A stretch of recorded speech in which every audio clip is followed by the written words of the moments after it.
On the edge of the desert outside Flagstaff, where the sky is so dark that the stars look like shattered glass, sat the abandoned Orion Peak Observatory. The giant telescope there hadn't moved in 20 years. People said it was cursed. No one believed that, except Dr. Elias Vance, an astronomer obsessed with discovering something no one else had ever seen. One cold autumn night, Elias broke into the observatory. Dust covered everything.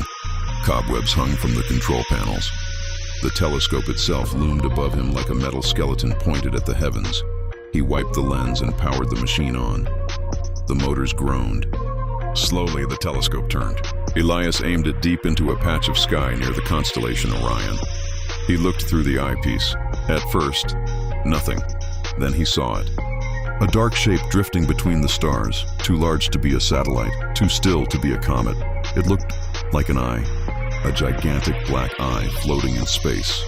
Elias pulled back, heart racing. That's impossible. He leaned forward again.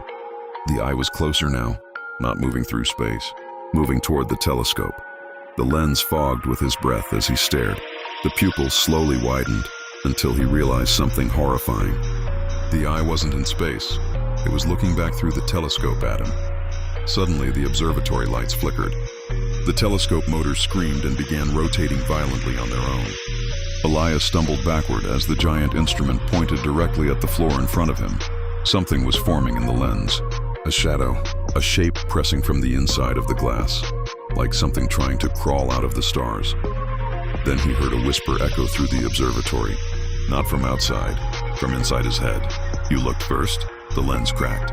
A long black hand pushed through the shattered glass, stretching toward him. Elias ran.